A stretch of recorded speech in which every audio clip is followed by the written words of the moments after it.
Okay, well, let's make a start. My name is Kerry Chown. I'm the Director of Cobalt HR, and a big warm welcome to all of our guests, all of yourselves today for coming along.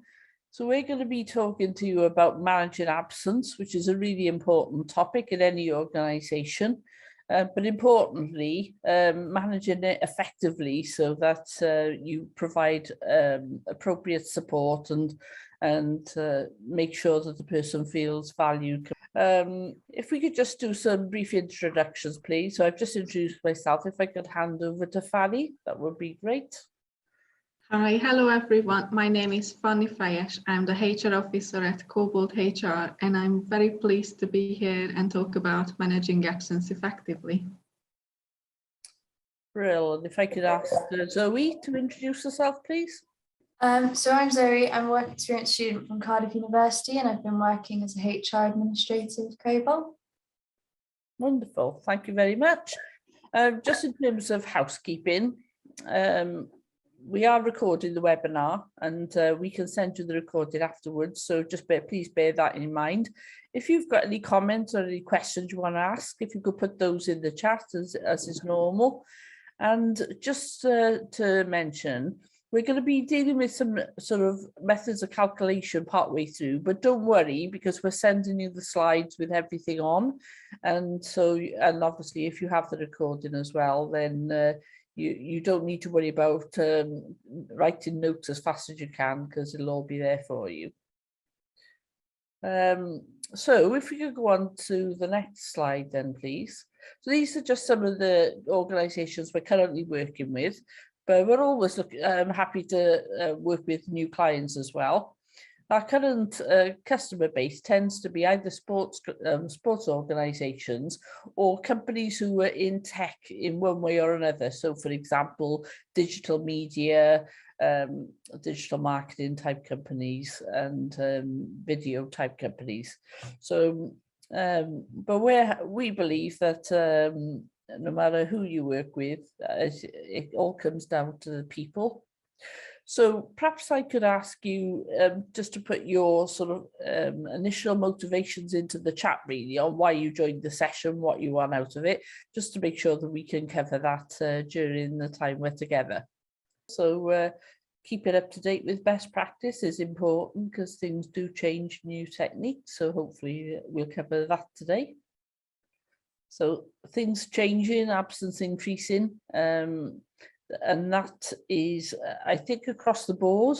Obviously, we've been through a traumatic time with COVID, but we're not over it yet. There's some long-term residual issues that we'll cover later. And supporting staff is really important, so we're going to spend some time on that as well. So can I hand over then to Zoe, and Zoe's going to get us started on the content. Thanks, Zoe.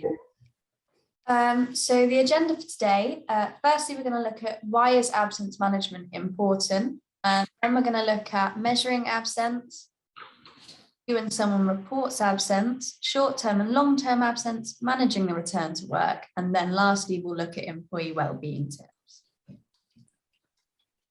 So you may be wondering why it's so important to have an effective absence management framework in place. Well, the CIPD state that an effective absence management framework should support employees' health needs while providing clear, consistent guidance to avoid unauthorized absence or inappropriate use of sick pay schemes. So why is absence management important? The CIPD reported that in 2020, 560,000 workers suffered a new case of ill health, which they believe to be caused or made worse by their work. Of course, it is important to remember that 2020 was the first year of the COVID-19 pandemic, and so stress was heightened for many. However, it is concerning that so many workers experience worsened health due to their work. The CIPD also stated that 16,400 workers permanently withdraw from the labour market each year as a result of workplace injury or work-related ill health, many of whom may have stayed in work with better support. The last part of that quote is really key because it reminds us that if companies managed absence better, resignations could possibly be reduced. Another reason to introduce more effective absence management strategies to your workplace is absence is expensive. A CIPD absence management survey found that the median cost of absence for each employee was £554. And on average, each employee is absent for 6.9 days per annum. Aside from the financial costs, absence can also have a negative impact on workplace culture, causing disruption and increased pressure on colleagues who are tasked with covering the workload. Effective absence management can help to reduce absence and reduce the impact of that absence. It can also help to recognise problems or adjustments that need to be made and result in smoother transitions back to work after long periods of absence. So, as you will all know, COVID-19 has had a huge impact on most workforces. As you can see on the slide, only 3% of organisations experience no COVID-19 related absence. Something that's slightly concerning is that in a recent study, the CIPD found that companies are now focusing less on health and well-being compared to 2020, the first year of the COVID-19 pandemic. They found that there had been a slight slip in attention to employees' mental and physical health. This is something that needs to be addressed if companies wish to retain staff. One issue that has stemmed from the pandemic is the rise in long COVID cases. So for anyone that doesn't know, that's when people suffer with long-term side effects after having COVID.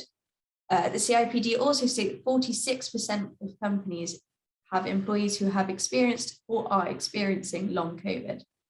So long COVID is now a major cause of long-term absence. In addition to all of that, the pandemic has also resulted in more people working from home when sick. While this may seem great for managing workloads in the short term, there is reason to be cautious. Many staff that work remotely or can work remotely are choosing to work from home when they are sick instead of resting. Working while ill is not new, but this new trend could result in less productivity and negative impact on company culture and employees' well-being. Links have been made between not taking sick days and an increased risk of depression, and a study in 2022 revealed that some workers feel more guilty working from home when sick than if they had taken the day off.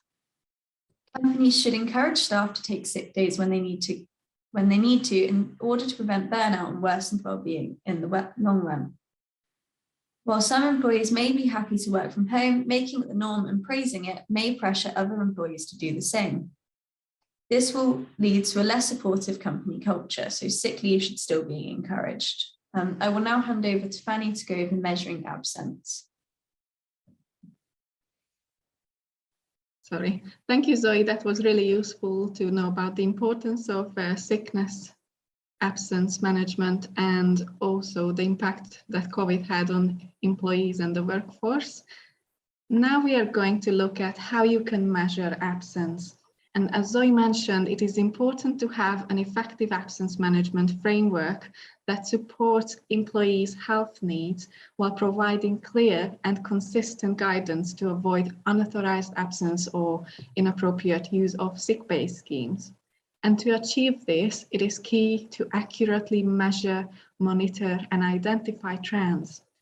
The effective use of absence information can help organizations better understand their workforce needs and any underlying issues, as well as improve productivity as you reduce absenteeism.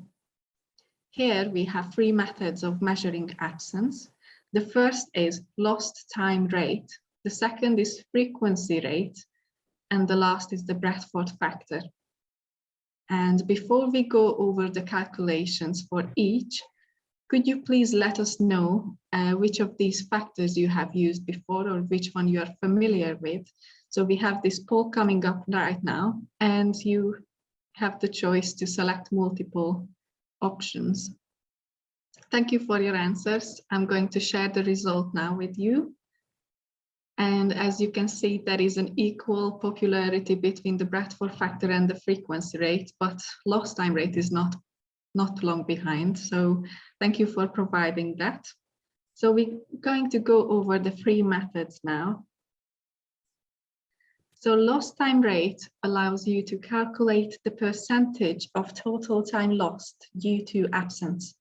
And as you can see on the slide, you need to divide the total absence in hours or days in the selected period by the total possible hours or days in that period. And then you multiply this figure by 100 to give you the percentage. For example, if someone works 37.5 hours a week and was absent for 2 days, which is 15 hours, you can divide 15 by the total working hours, which was 37.5 hours, and then multiply by 100 to give you the lost time rate in percentage, which would give you 40% in this case.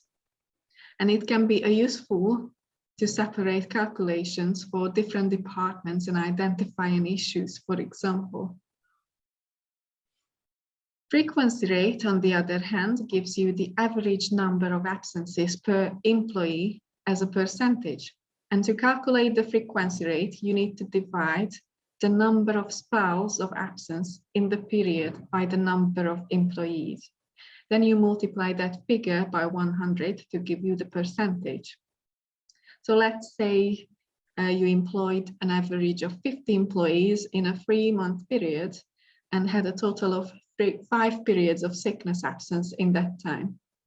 The frequency rate for absence would be 5 divided by 50 multiplied by 100, which is 10% in this case.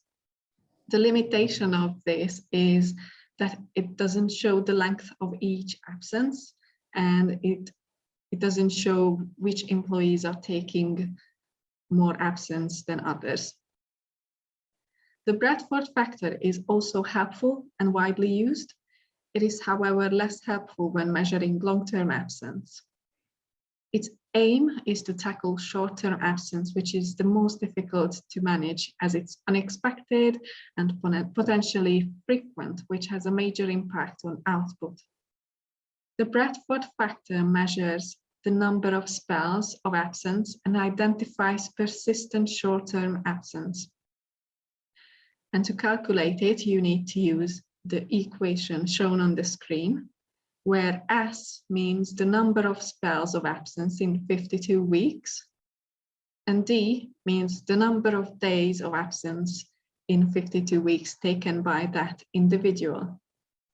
A working example would be if an employee has 3 spells of absence and a total of 12 days of absence in 52 weeks, the Bradford factor would be 3 times 3 times 12, which is 108.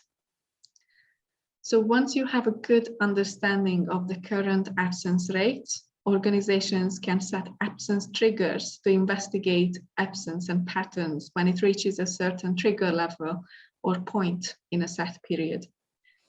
They are usually considered in sickness absence policies and can include something like 10 days in any 12-month period, or for more than 6% of the contracted hours.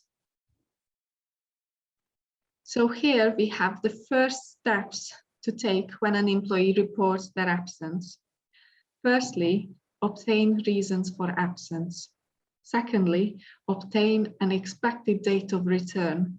So you are going to ask the employee the reason for their absence and then the likely date of return. If they are not sure about the date of return, what you can do is step 3, keeping sensitively in contact. For example, a regular phone update once a fortnight, but we need to make sure we avoid intrusive contact that could cause distress. And to keep in regular contact, you need to confirm contact details. Step 4, we need to understand sick pay entitlements. In the UK, the statutory sick pay, SSP, is the minimum amount of sick pay that all employees are entitled to, subject to qualification. But employees may also be entitled to receive their full pay if their contract of employment or the sickness policy specifically entitles them to this. And finally, maintain your records of absence, subsequent meetings, and correspondence. You should also obtain evidence from the employee of their inability to work. For example, you might request a self-certification for absence of 7 calendar days or less, whereas you might request a doctor's certificate for longer absences. To maintain record, you can use absence management software to help you do this, and I will also talk about what we recommend using. So before moving on, could I just ask for a couple of comments in the chat of what you think are the most common causes of short-term absence in your experience? Thank you, Natasha, suggesting cold and flu. Minor illnesses such as cold and flu are quite common. Migraines as well. All my staff work on computers constantly and home-based, so may not be having adequate breaks despite being recommended to do so. And abdominal pain and back pain and neck pain sort of things. Increasingly also backache. But there are other things like commuting issues, family issues, mental health issues, and just recently the COVID-19 as well. Minor stomach bugs, general feeling unwell, feeling under the weather, a small percentage menopause related, and that's a really upcoming and interesting topic as well. So thank you for providing that. And identifying the causes is important because a good absence management plan will consider why people in an organization are taking time off. And you can tailor your absence management strategy to that sort of leave. So we had a really good example in the chat about the menopause. And if you are experiencing that frequently, it looks like there is a need to address that. So maybe you could think about policies and thinking about strategies you can put in place. And now we are going to go through some of the ways you can manage short-term absence. And firstly, and very importantly, we have the role of the line manager. The line manager plays a key role in managing absence, and they should therefore receive training and guidance on how to best handle absence, as well as training on good communication skills. A line manager should help employees feel trusted and provide support. They should also aim to identify any issues early on and prevent an escalation of the current issues. It's often called nip it in the bud. Absence interventions, such as return to work interviews, can help you identify any issues. And finally, you should always emphasize that genuine sickness will be supported and promote a positive attendance culture. And now I'm going to hand over to Zoe, who's going to talk about managing frequent short-term absence. So there are possible causes for frequent short-term absence. These include underlying health conditions, vulnerability to colds or flu, personal or family problems, specific workplace problems, burnout, and demotivation. So if you find that frequent absence is caused by problems in the workplace, then this is something that needs to be combated. You should consider whether the volume of work that an employee is expected to carry out or the deadlines they are expected to meet are unrealistic. These could be a source of increased stress. Is the absence due to conflict in the workplace, harassment or bullying? These will need to be mitigated as quickly as possible. It is also important to recognise that absence could be caused by a lot or a lack of change in the workplace, leading to frustration, stress and anxiety. So many of these issues can be combated with appropriate support. This may come in the form of counselling, reassessments of workloads, or training amongst other forms of support. So managing frequent short-term absence, it's a good idea to identify any patterns in an employee's absence. For example, do they frequently call do they frequently call in sick on a Monday? If you're able to identify such patterns, then you should discuss them sensitively with employees. Converse about patterns in a factual way and ask questions surrounding those facts. If absence is due to a suspected or a confirmed disability, you should consider seeking a medical report, although this is not always necessary, and you should look into how you can adjust current practices to better suit your employees' needs. So now I'm going to hand back to Fanny to go over managing long-term absence. Thank you, Zoe. So long-term absence, on the other hand, is usually a period of at least 4 weeks, and it can be challenging to manage. And it can be also difficult for employees to return to work after long-term absence. So it's important to know how to manage that. And firstly, organizations should sensitively stay connected with employees during their period of absence. And it is important to understand and be updated about the well-being of the employee, but also to keep them in the loop so they don't feel isolated. Organizations should also have formal return to work strategies in place. It is also important to be aware of potential disability discrimination. Companies could implement a disability leave policy that creates a clear distinction between absence as a result of disability and absence as a result of sickness. Several people may be involved in a long-term absence case, such as HR, occupational health, and the line managers, of course. So how can you support employees when they return to work after long-term absence? To make the transition back to work smoother, ensure employees feel well supported during their absence, and recognize that returning members of staff need to prioritize self-care and self-management.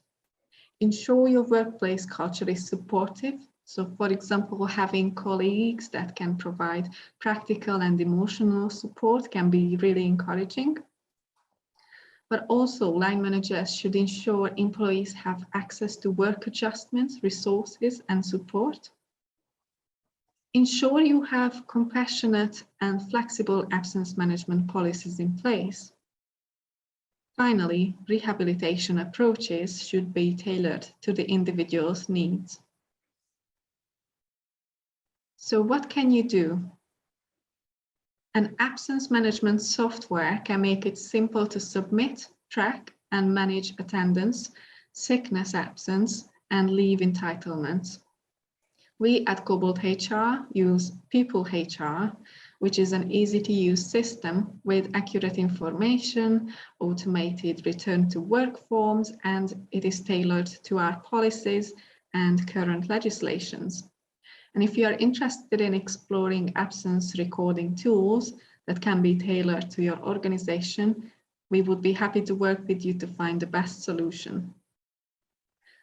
Secondly, you need an effective policy which sets out expected standards of attendance and reporting requirements. This needs to take into account the 2 factors we referred to earlier, for example, amount of absence and frequency. You could also put an employee assistance program, or EAP, in place, so people have confidential support available. You could also run an employee well-being survey to monitor wellness and identify other interventions needed. You can provide support to staff on stress management and also provide well-being days. An example for that would be a duvet day. So here is an example of our employee assistance program brochure. For our employees, it is a free and confidential information, support, and counseling service.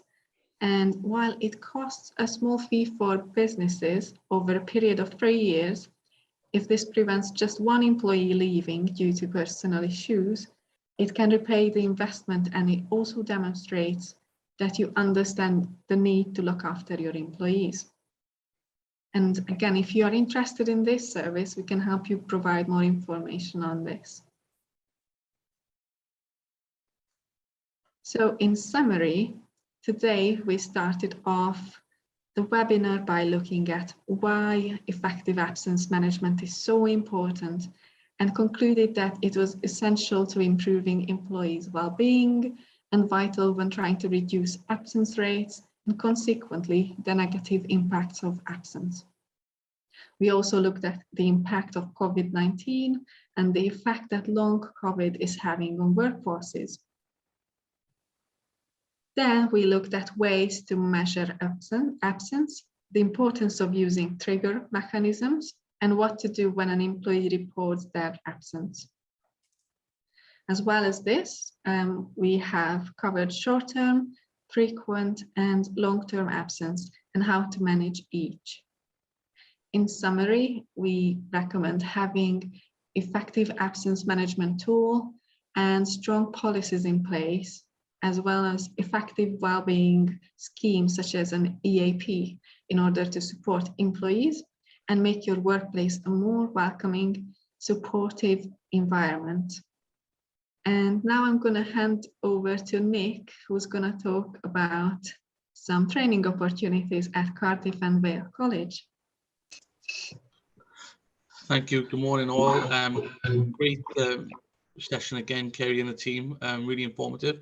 I'm just here this morning. So my name is Nick Aitken. I'm one of the business consultants here at Cardiff Vale College, and I work closely with Kerry and her team on a number of projects. But I'm just here again to share some of the funded training that we have at the moment. So at the minute, as you can see on the screen, we have a large number of ILMs that are fully funded up until March 2023. We've also got a number of PLA courses which are fully funded, again, starting from, from the 1st of August, the criteria is changing. So we have a new PLA courses running from September with new criteria. And again, the individuals, so your company can apply for them. We can look at putting on closed cohort groups for your staff as well. But again, there's a number of courses on there that may support you around some of the subjects you've listened to Kerry and the team talking, very much again around absence today.